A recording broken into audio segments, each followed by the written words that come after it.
All right, welcome back to the NetBox series, building out NetBox kind of from scratch. Today we are going to start looking at building fiber cans and connecting fiber cans to your switches. Um, this might be a little bit of a mix. I'm not sure exactly what all the templates are, all the YAML files that uh, the GitHub repo has for some of these devices. So if we have to stumble through some of this, we might do a little bit of that. But let's get into it and just see what we can figure out. So if we're making fiber cans, the first thing we need to do is we're going to say these are CommScope fiber cans. So we don't have CommScope here. So let's find them. Make sure we got the CommScope. Let's do, yeah, H2. That seems like a pretty standard one. So we're going to grab that, come back over here to manufacturers, copy that in. I don't know why my copy button is not working. I was doing that last time too. CommScope, create. There we go. Okay, device type. We don't have a device type in here yet for that. Oh yeah, because we're going to build that.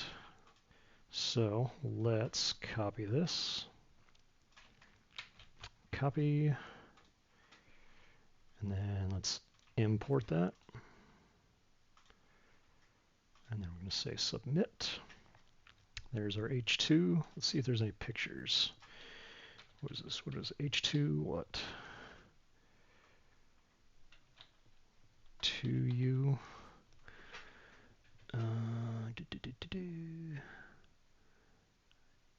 Don't see one here. Oh, because it's an HD. Duh. 2U. I don't see CommScope there. Let's go into the elevation here. See if we can't find CommScope. Energy, they don't have one. They have an S4U. Can we use that? Yeah, we could use that. We could also use 1U. Let's just say it's a 1U.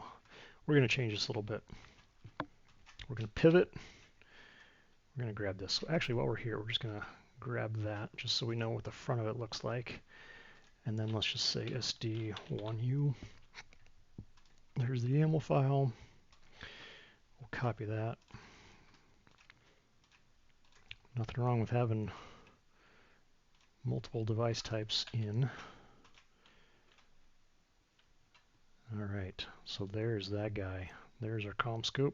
We have 3 bays, which I had a picture of the inside of that. Basically, it just looks like 3 cassettes could go in all in a row into there.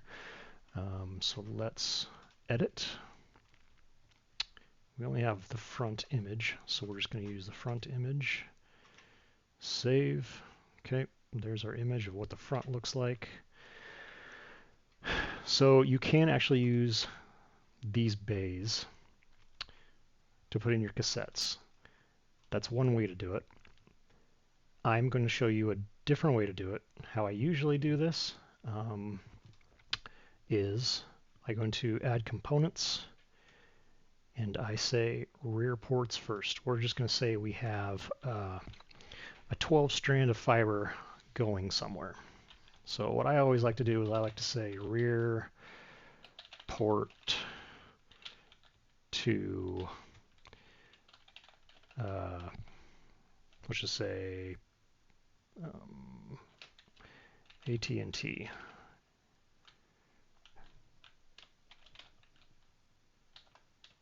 Telco. If you know where that exactly goes, you can put that. That's just kind of what I do. For the back, you want to call this a splice because a splice will allow you to connect it to somewhere else. So actually, let's change this. Let's change this to building C. And I'll show you why we do that here in a little bit. And we're going to make that a 12-strand fiber connect. So there's our rear ports, which would be in the back of the fiber can going out of the building, and let's say it's buried underground to some other building. That's the rear splice. Now we're going to build the front ports. Okay, so the front ports, let's just say all of these are in the first can. Okay, so I would say can A, panel for the cassette. You can also call it cassette if you want, but I call it panel A, and then ports. And I think we can do brackets. Let's just say 1 through 12. So all of it will be can A. Everything in front of the brackets will be the same. The only thing that's different is going to be the 1 through 12. So we do it that way. This, we're actually going to say that this is LC fiber. We'll say it's UPC, if we know exactly what it is. Then we're going to click on the first one, scroll down, hold shift, and grab all of them, and then say create. And just like that, you have all 12 of your strands of fiber all connected. Okay. This is, you can say this like your copy and paste. So anytime you actually grab this device and use this as a device type for a device, all of this stuff will already be built for you. So let's go into our rack that we used last time for rack A, and usually all of our cans are up on the very top of the rack. So we're going to put it up here. Grab this again, just keep everything kind of consistent. We're going to say can A. Boop. We did not put in a different role in here. So I'm going to grab this quick. Let's build this device role. I'm going to build one. We're just going to say fiber cans. Don't need a VM. Create. Okay, so we have that. So let's go back. There's our fiber can. Now we can say fiber cans. We're going to use the SD1U. Doesn't have a serial number. Boom. Now this is actually the fiber can for that rack. Okay, so if we go in this rack, you can see it's actually created here. So if we go back into that device, you can see the front ports are already built out for us because we did that with a device type. The rear port is already built out for us as well, since that was all built out in the device type as well. Now, I kind of showed you this a little bit before in the last video when we connected the two switches together. We can actually say that there's fiber going from these two, or from the fiber to our switch, our Cisco switch.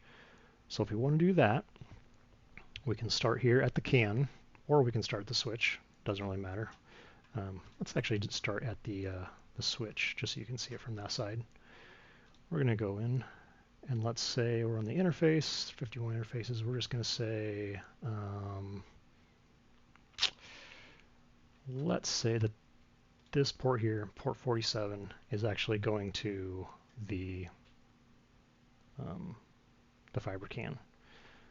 So we're actually going to the front-facing ports, since that was a front port that we're using on that fiber can. So we're going to say front port. I'm going to click that.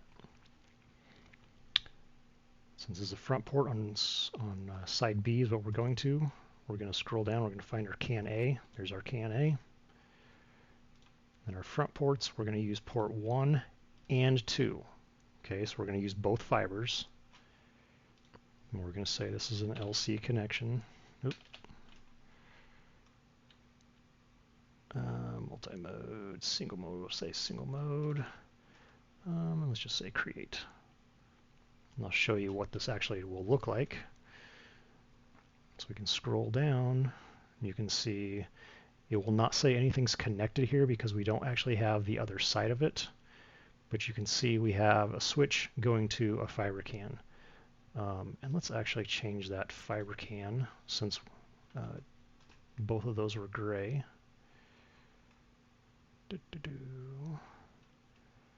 So we probably want to do that here.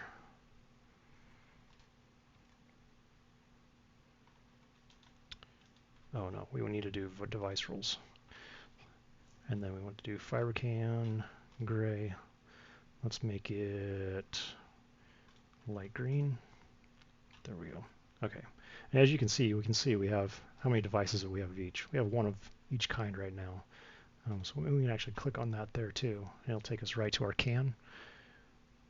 And then if we hit on the front port, this is going to the switch. We can do the same thing from this CAN side.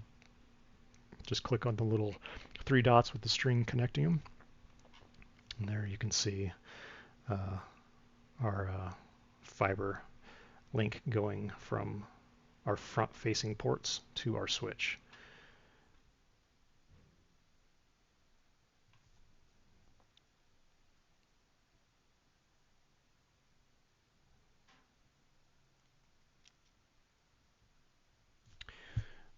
Let's build out one more fiber CAN as well, and you can kind of see how this builds out a little bit more. And let's actually build out one more switch, and we'll say it goes to another location.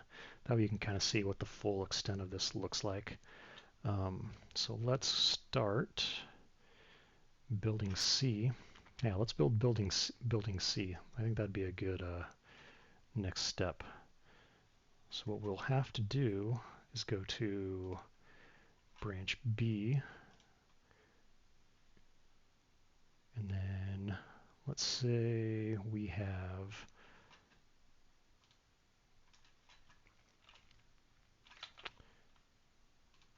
branch C. So we're going to say Austin.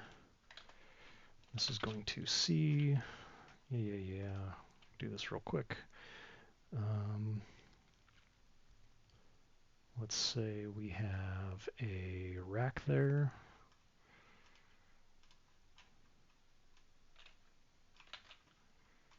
Add a rack. Austin, location, C, rack A,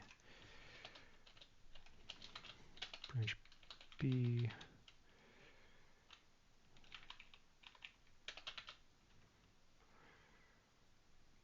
I guess I should have called that a little bit different, shouldn't have I? Say building C. Yeah, we'll change that. We'll say building C. So we'll go back into our site, and we will actually change that to site C.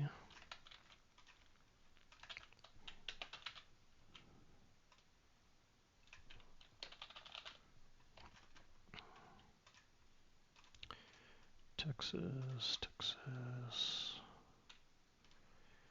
Yeah. Okay. Building C. And then we want to build a rack, right? We got building C. So let's go in here. And we'll say there's another fiber CAN here.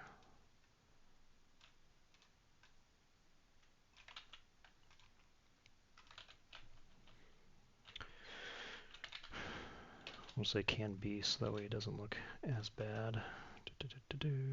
Yep. Same thing.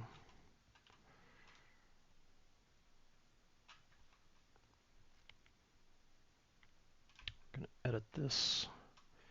This would be to building C. Yep. Okay. Now, let's go to our device. Okay. So we are in building C right now. We actually want to connect back to branch C. So let's, our rear port, I'm going to click on the green, rear port. I'm going to say a device. We're going to connect to branch B, use the rear port, and then connect. So now these two buildings are connected behind the fiber CAN, if that makes sense. So now this front port, these 1 and 2 will connect a switch, and we'll connect those ports 1 and 2 to that. So let's say, grab this again, building C, and then we'll say add this. And we'll say this is Aruba switch, device type, find Aruba. We'll just leave that as it is right now. Okay, let's go into the interface. We'll say port 52. We're going to connect to the front ports. We're going to find CAN B for building C. And the front ports 1 and 2. We're going to hit create. Now, if we did this right, we should be able to scroll down here and click on the little green thing. Now you can see the whole entire path from the switch in building C going through both of the fiber cans to branch B and our Cisco switch. So that's kind of how that works. So that, can I zoom out here a little bit? I might be able to. There. You can see the whole path that way. Might be a little bit small, but you get the general concept of what we're trying to do here. So that's a very quick view on how to do this with the fiber cans. If you have any questions, leave a comment. I'll try to get back to you, try to help you out on how to do this. Again, if you need any help, feel free to reach out. If this helped you out, leave it a like, subscribe. I will keep trying to make these videos for you guys. I know these are kind of complicated and there's a lot of moving pieces to all of this, but just stick with me. We will try to get this going. So we'll try to get the next one here in a couple days. I don't know if I'm going to do another video or not for a while. But yeah, we will see you at the next one.